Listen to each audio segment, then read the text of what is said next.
Assalamualaikum. Waalaikumsalam Kak Rum. Aku maaf ganggu ya Kak Rum. Hana apa dek? Apa ganggu man? Kan hana masalah tak pegah abah manteng. Kak Rum belum tidur kan? Hana denget lom dek. Nyo tengah aku main tika. Ke walama kadi pesan tinga. Emangnya ada apa dek? Ya, gak ada apa-apa sih Kak Rum. Semuanya baik-baik aja. Hantam biasa aja adik telepon. Pasti na masalah.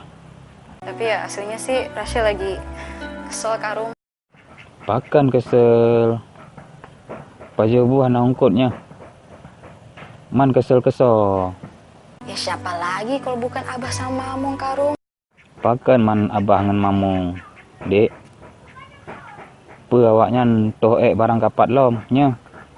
Man pe masalah awaknya.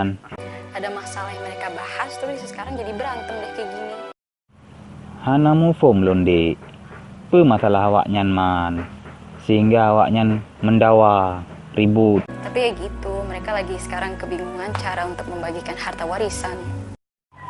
Oh, masalah warisan. Abu si nai pegah, bak lon. Ipegah mana genyan. Lemo agam yubi ke abah. Kameng landuk, ngen manok kemarom yubi ke makmung. Kebiri yang tengah mume nyanibi gedanyo dua dik. Talake doa manteng kebiri danyo selamat dalam melahirkan dik. Bah mangat tahu dua gedanyo. Ya tapi maksud aku sih, kenapa sih masalah ini harus diributin sekarang? Ya sekarang hek tat mitapeng. Maka jih payah dapat tepat masalah warisan danyo. Semoga lemo agam kameng landuk kebiri yang tengah mume manok kemarom sehat-sehat aja adik. Ya semoga aja ya Kak Rum. Soalnya ya bete juga lah kalau kelamaan mereka ribut kayak begini setiap hari. Kan menang. Abu sipi tinggal lemo kebiri kameng landuk ngan manok kemarom man kiban tak bagi. Maka ji awaknya ribut. Adik denang manteng. Adik na jatah hartanya.